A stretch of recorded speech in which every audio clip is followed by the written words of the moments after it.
Aujourd'hui, c'est le jour où, selon la tradition, et la visite de l'ange, elle devient porteuse du Fils de Dieu qui devient homme dans son sein. Quand on fête une telle fête, que dire? Délicat, non? Alors, il m'est venu une chose que peut-être vous pouvez admettre. Est-ce que vous considérez ou non que notre vie contemporaine est agitée? Il y a beaucoup d'agitation dans la cité, n'est-ce pas, en ce moment. Ensuite, si on regarde à l'intérieur du bonhomme, il y a de l'agitation aussi, non? De temps en temps, nous sommes sur un registre de gaieté, de temps en temps angoissé, de temps en temps stressé, etc., etc. Quand on considère Marie, peut-être vous connaissez pas cette tradition, on dit que lorsque les parents l'ont présentée au temple, à Jérusalem, à l'âge de 3 ans, vous avez déjà été à Rome, non? Il y a une église qui est remplie de ce genre de propos. Ça s'appelle l'évangile de Saint Jacques.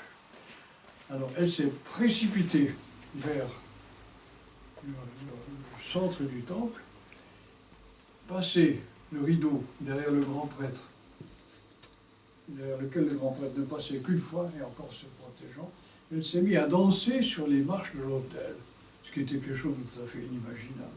Alors là, une nouvelle agitation apparaît.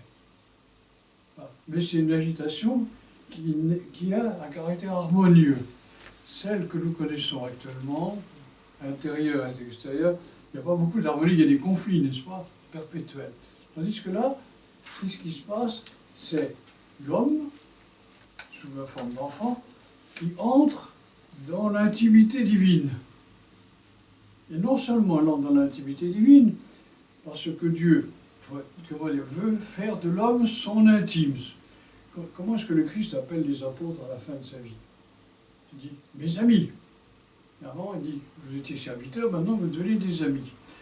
Alors cette intimité, Dieu la propose à l'homme, et non seulement ça, mais lui propose de s'engendrer à sa propre vie, pour que cette amitié soit non pas quelque chose de fictif, de plus ou moins théorique comme ça, parce qu'on dit, oh, l'esprit nous investit. Non, alors il se fait homme.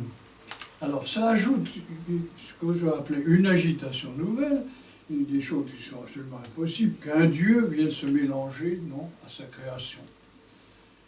J'y étais hier avec un juif qui me dit, mon vieux, vous êtes un peu fou. Qui est un Dieu? C'est déjà difficile à admettre. Mais alors, que ce Dieu est un fils, et alors encore plus que ce fils est là, impossible d'admettre ce genre de choses. Alors tout d'un coup, aujourd'hui, on assiste à cette chose extraordinaire, c'est que la pensée divine est admise par l'humanité à travers cet enfant qui est Marie et cette femme qui lui donne l'hospitalité dans son sein. Voilà. Alors, vous ne trouvez pas que c'est un peu étrange, non? Ça vous arrive quelquefois d'admettre que Dieu est plus intelligent que vous?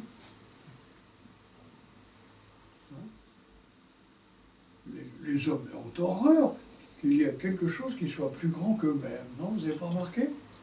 Dans tous les domaines où on se trouve. Vous voyez, quand les enfants, tu as quel âge toi maintenant? 12 ans. Quand tu vas avoir 15 ans, tu vas rouspéter. Tu dis, mon père, oh, c'est pas quelqu'un de très bien. Tu vas dire, la société dans laquelle je vis, je ne l'aime pas. Moi, je vais me manifester. Vous voyez ce que je veux dire? Alors aujourd'hui, il y a quelque chose qui donne une logique, disons, au comportement des hommes, mais pas uniquement dans leurs agitations, qui sont remplies d'espérance, et quelquefois de désespérance aussi. Alors, qu'est-ce qu'on peut tirer de tout cela? Cela, permettez-moi, où je voulais en venir. Que Marie ait engendré le Verbe, le Fils de Dieu dans son sein. Qu'elle se soit exaltée devant la face de Dieu dès l'enfance, était permis parce que la tradition dit une autre chose. Avant d'avoir la visite de l'ange au temple à Jérusalem, elle a reçu une autre visite. De qui? Ah bon. Vous savez qu'elle a dit à l'ange, elle n'a pas dit ok, parce qu'elle n'était pas américaine, non? Elle a dit, je suis la servante du Seigneur. Voilà. Mais avant, elle a reçu la visite d'un autre ange, qui est l'ange démoniaque, et qui voulait investir, voilà, et qui avait investi l'humanité. Et elle a dit non. Au démon, elle a dit non, et à l'ange Gabriel, elle a dit oui. Je ne sais pas si vous êtes d'accord. Ce qui fait qu'il y a quelque chose à repérer chez nous, les êtres humains. Nous sommes le siège de 3 volontés. Laquelle? La volonté divine, la volonté démoniaque, et puis la nôtre. Alors, un des grands combats de la vie, c'est d'éliminer la volonté démoniaque. Mais souvent, on ne voit pas où elle est, ce qu'elle est. On la confond avec la nôtre, et puis la nôtre, on ne sait pas très bien ce que c'est, et la volonté divine, on ne sait pas non plus. Mais nous sommes le siège d'une activité tout à fait extraordinaire.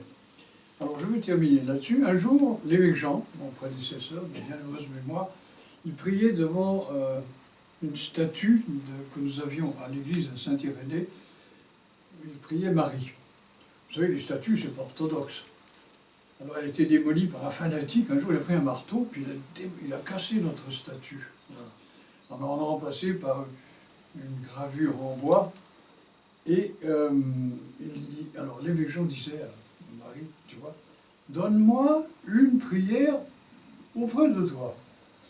Bon, il lui dit, mais t'as qu'à dire le Notre Père. Il me dit, mais tu n'y es pas. Mais si, dit-elle, que ta volonté soit faite, c'est moi. Intéressant.